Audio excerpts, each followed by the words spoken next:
Ilagay ko muna ang mga sutanghon noodles dito sa mangkok. Buhusan kasi natin ito ng mainit na tubig at ibabad lang natin ang mga ito ng 5 minuto.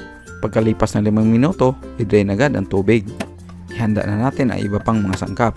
Tulad nitong bawang, hiniwa lang natin to ng maliliit na piraso.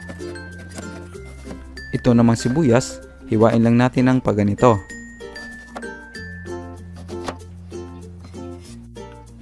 Ang carrot naman, hiniwa ko lang ng 5 strips.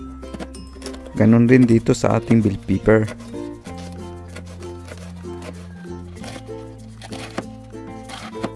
Ang cabbage naman, kinat ko lang to ng ganito kalaki.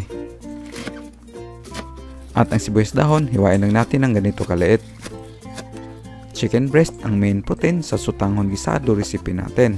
Pwede rin kayong gumamit ng pork or beef. Nakahanda na lahat ng mga sangkap, kaya magluto na tayo.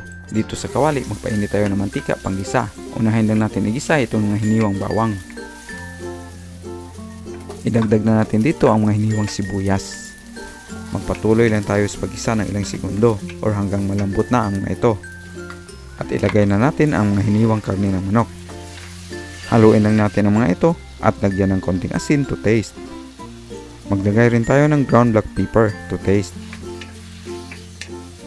Haluin lang natin to saglit at hayaang maluto ang mga ito ng 5 minuto bago natin ito lagyan ng cooking wine at annatto powder.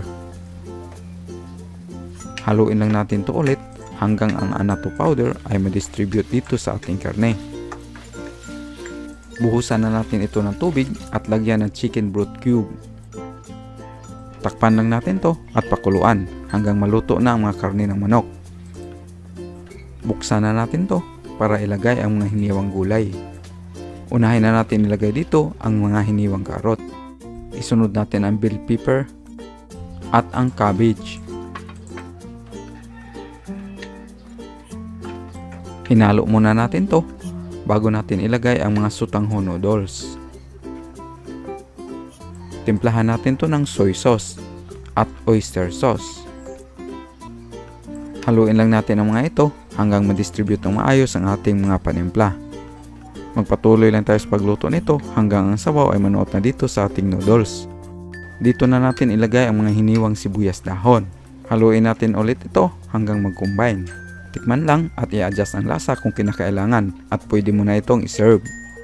Thank you sa iyong pagsama hanggang maluto to ating recipe. See you on our next video.